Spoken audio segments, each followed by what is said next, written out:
You're not worried about anything serious right now, but your brain is busy anyway, replaying a conversation from 3 days ago, preparing for a situation that probably won't happen, and quietly wondering if that one thing you said last week came across wrong. That's what overthinking actually looks like.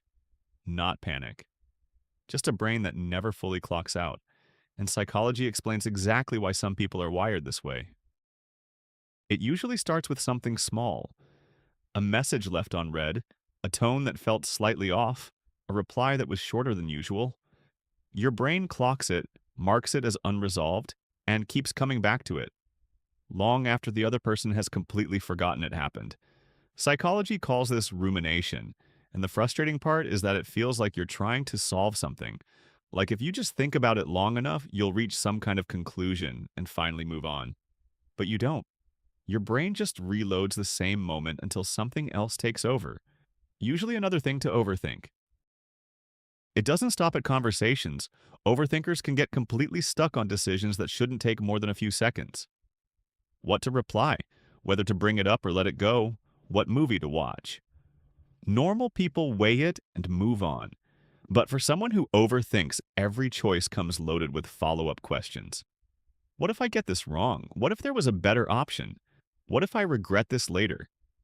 Psychologists call it analysis paralysis. Your brain refuses to commit until it feels completely certain about the outcome. And that certainty never fully comes. Then there's the part where your brain starts writing stories. Your boss takes a few hours to reply. That means something must be wrong.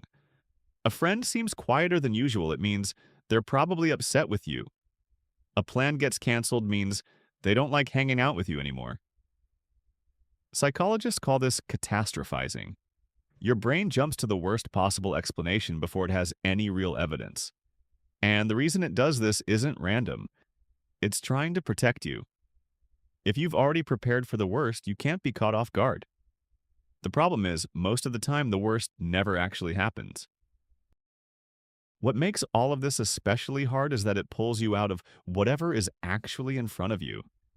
You're at dinner but mentally stuck in a conversation from earlier in the week. You're spending time with people you care about but already thinking about something you have to deal with tomorrow. You're in a good moment, and your brain is somewhere else entirely. Research shows that overthinkers spend significantly more time mentally living in the past or anticipating the future than being present, which means the moments that are actually worth being in pass quietly while your brain was busy somewhere else. And by the time any of it actually plays out, you're already worn out. You've already had the conversation in your head. You've already imagined how it goes, what gets said, how it ends. You've processed something that hasn't happened yet, and in some cases never will. Psychologists call this preemptive stress. Your brain spends real emotional energy on scenarios it's constructed entirely on its own. And most of the time, reality shows up looking nothing like what you prepared for. Overthinking doesn't protect you from hard things, it just makes you tired before they arrive. If this felt familiar, that's the point. Overthinking isn't a flaw, it's a pattern your brain learned somewhere along the way and decided to hold on to.